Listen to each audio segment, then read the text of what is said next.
Très heureuse de vous retrouver encore, fidèle internet de Djidjon Toumba TV. Merci d'être là, scotché surmonté, en train de nous suivre partout dans le monde.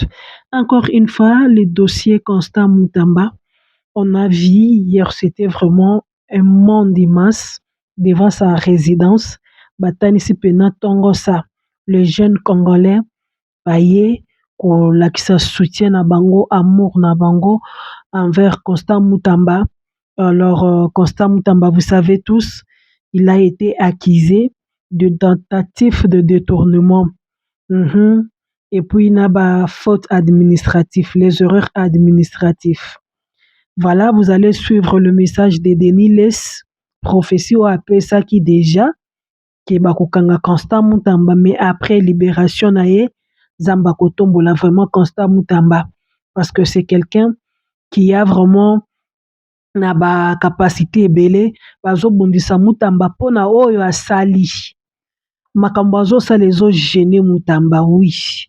Et je vais vous laisser aussi suivre le moment bapapa oyo baza na basouvenir ya malamu oyo Moutamba asali durant mandat na ye avant adémissionner. Constant Moutamba asilisi koluna. Constant Moutamba a démasqué bamafieux corrompu. Donc Moutamba telemelaki ba détourneur ya république yango omoni abandaki ko gêner bango bakaki kotika Moutamba pamba te sans pourtant que basalir ye éliminer ye ou bien bakanga ye. Alors je vais vous laisser suivre, on va se retrouver juste après.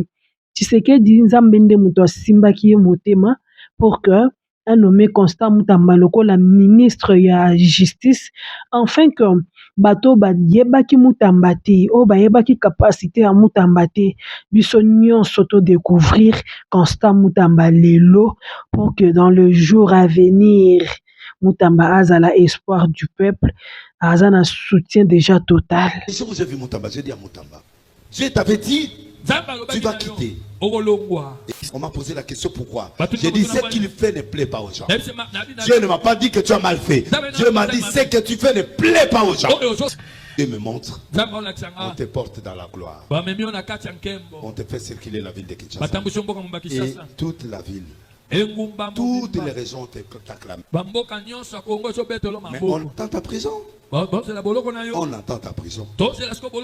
Mais moi je te vois. On est en train de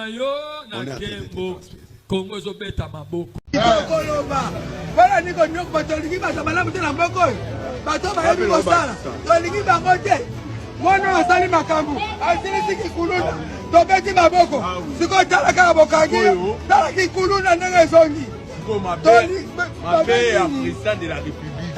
Olingi Batuko ya malamu. Yokaka oyo ba ndeko ba congolais. Moi yo to ninga to koza sang ya ba congolais. Mais si ko président de la République, non muto ayibité. Malgré bo ba attention. Au moins que ba au moins que ba zo yiba. Okangisi bango na muto ya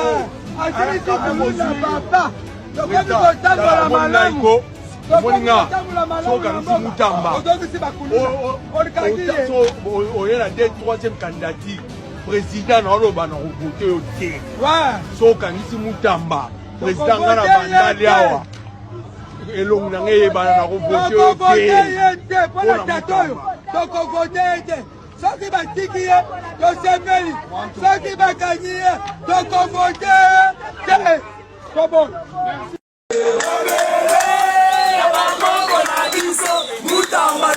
Bonsoir la famille, bonsoir.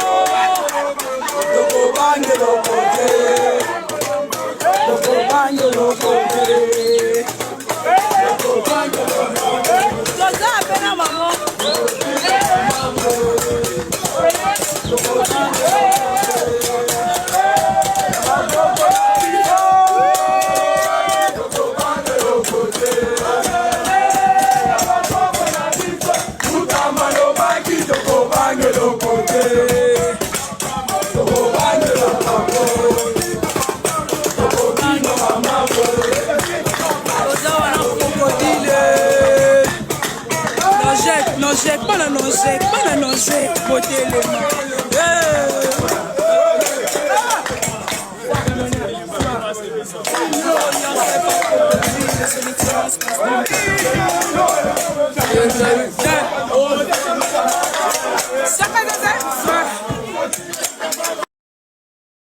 Voilà, bauti bongo kolanda vraiment oyo ezalaki ambiance ya bajeunes congolais na résidence ya Constant Mutamba. Ils ont passé une nuit dehors. Et puis, message à Denis Lesi, prophétie à Lobaki, na réaction à ba maman, ba papa.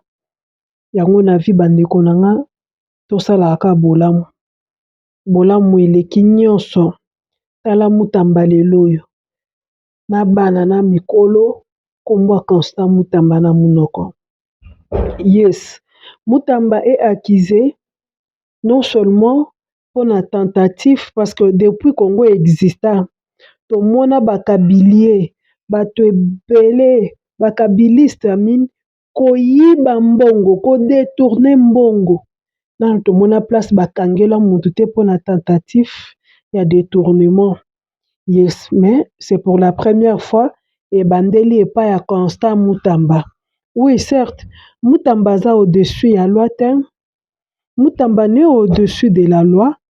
On n'encourage pas Mutamba comme les autres pensent que non, Boza, qu'encourager Mutamba, Mutwaïbi, non, non, non, non, non, non, non. Parce qu'on a suivi le procès, Batunyon so témoin au Constant Mutamba, à Senga qui va se présenter, Baya qui va témoigner en faveur de Constant Mutamba. Jusque-là, même bango moko ba juge, même bango moko ba magistrat oyo, bazo sambisa Mutamba.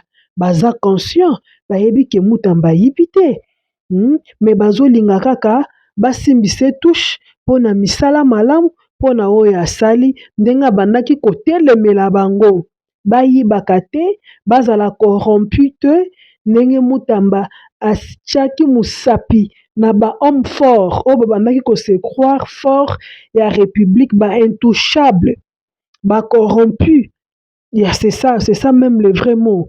Alors, sur ce, Constant Mutamba, Tozo la verdict naye, le 27, Tozo la verdict, peuple congolais, Aza, Lissou Lukolo à Lissou.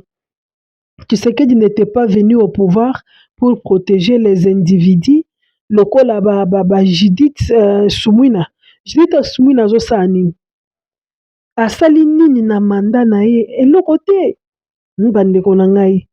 Tolobela nanu likambo oyo ya ministre ya sport Didier Bidjimbu. Didier Bidjimbu abimisi mbongo 45 millions de dollars américains. Mbongo efalaki ebima 45 millions de dollars américains. Mbongo wana po esala nini bandeko na ngai? Po ezwa bamayo bakoma kaka Visit Congo. Et puis, équipe ango, eza tate keno, équipe a munene. Oyo kobeta, moi équipe ka ya mukie, bavarezo ba joueur international bakosa ela ba entraînement. Nde mbongo ebimelaki. Et bato a bongo, baza toujours en tête du pays, moto a bongo, bozongisi ye lisusu kaka ministre à sport. Mais avec les 45 millions que Didier Bidjimbu avait proposé pour que et comme visite Congo na mayo ya ba joueur ya Libanda, 45 000 dollars, c'est beaucoup d'argent. Avec 45 000 dollars, on peut construire stade moko ya munene ya malonga, stade pena ya stade. Mboka wana eza na banzela te, mboka wana eza na mai na courant te, mboka wana population zo souffrir makasi.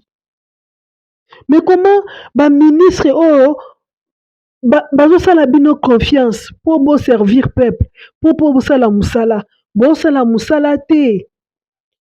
Okuta ministre aza na projet moko concrète te. Ministre aza na idée ya eloko akosala te. Tala ndenge bazobimisa mbongo po bakende opesa na ba joueur na bamayo oyo bozomona oyo. Nyonso ezocontribue nini na développement ya pays. Ezosilisa nzala ya peuple congolais place nini.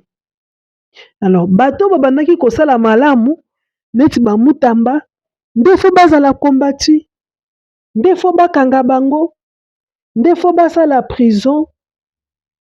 Mutamba asilisi kuluna, malgré kuluna akomaki kobanga azosala kikuluna, me malgré tout azobanga ke bakokanga nga.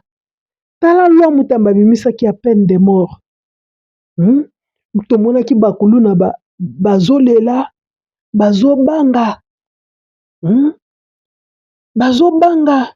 Même ata bango bakorompi oyo bamagistrat oyo bazalaki kobanga, batali kaka ate soki tokontinue na kobanga boye fo toluka toelimine petit oyo. Yango moni bazoelimine Mutamba. Mais il n'y a pas un problème. Ngai, je me réjouis parce que nous les autres, toyebaki Constant Mutamba. Mais la plupart ya bato bayebaki Mutamba te. Constant Mutamba, c'est un jeune, azana trop jeune, 36 ans, c'est 35 ans, asilisi ba étude na université, ya Kinshasa place à salaki droit. From there, Constant Mutamba travaille avec Kabila, c'est un jeune avec beaucoup des atouts. Et Belé azaki en l'ombre ayebaki te. Bato bayebaki ye vraiment te plutôt. Yango na oloba Nzambe nde muto asimaka motema Tshisekedi a nommé Mutamba ministre ya justice pour que mokili mobimba ait découvrir Mutamba. Pour ceux qui se réjouissent na échec à Mutamba, na bokangami ya Mutamba, laisse-moi vous dire, parce que namoni Pierrot Louarazo seka lobi Constant Mutamba achaki ba million po bakanga ye. Mais lelo ye aza un homme libre. Kabila oyo Mutamba banda kolinga akanga Kabila aza libre. Aujourd'hui c'est Mutamba qui serait en prison. Yende muto kosala prison oyo Mutamba kanisaki que Kabila kosala, Pierrot Louara kosala, et puis namoni bandeko mususu oyo bandeko bakuluna oyo Mutamba akangisa bango bazosepela. Mais il faut boyeba ke ndenge bino bozoyoka pasi po bandeko na bino bakuluna bakangaki bango et pas Mutamba. Il y a aussi d'autres personnes. Oh, Constant Mutamba salela bolamu. Mutamba est venu akutaki prison ya makala ndenge nini. Mutamba réfectionné prison centrale ya makala. Lelo prison centrale ya makala ba prisonnier bazana makala ba na toilette ya malonga. Ba prisonnier bazolia 2 fois. Ba prisonnier bazolala na ba matela. Ba prisonnier bazo vivre vie moko quand même bazoleka mupepe. Mutamba a trouvé les innocents na kati ya prison des années. Bakanga bango. Basambisa bango te. Bakanga bango injustement. Ba innocent bavanda na prison makala wana. Ti ndenge Mutamba ki kobimisa bango. Procès esalema nanu te.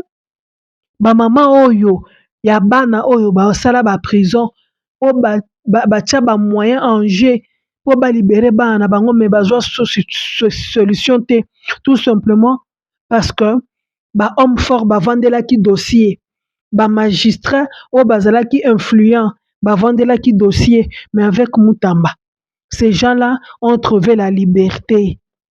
Ndenge mama oti koloba famille wana est-ce que bakolinga malera Mutamba, bakolinga malera Mutamba te.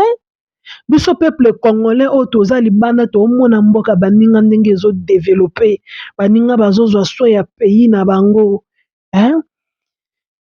Justice ya bamboka mususu mboka oyo bamboka biso tovandi oyo eza likolo dans mutu nyonso aza na droit na mwana muke ayebi lo. Likambo mususu e muke boye boke na justice moko partiale. Justice pour na batu nyonso, il y a 2 poids 2 mesures te ndenge tomona na Congo. Justice a 2 poids 2 mesures te.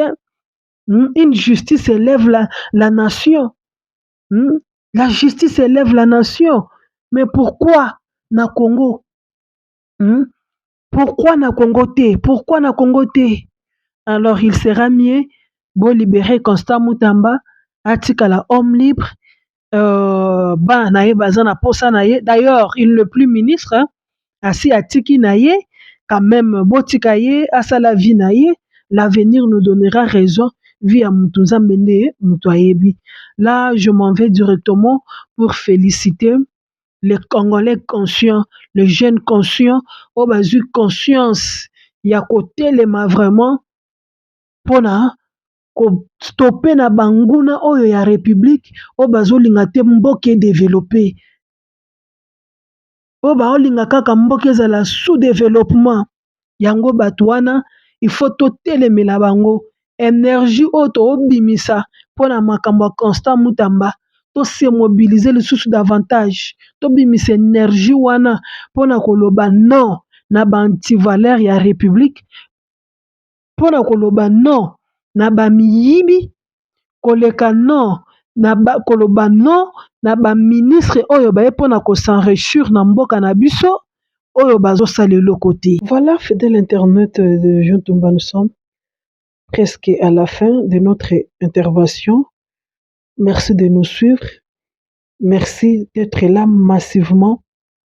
Abonnez-vous, partagez, likez notre vidéo. Surtout, bozala wana bozwa makambo tozoloba en considération ba remarque na ba suggestion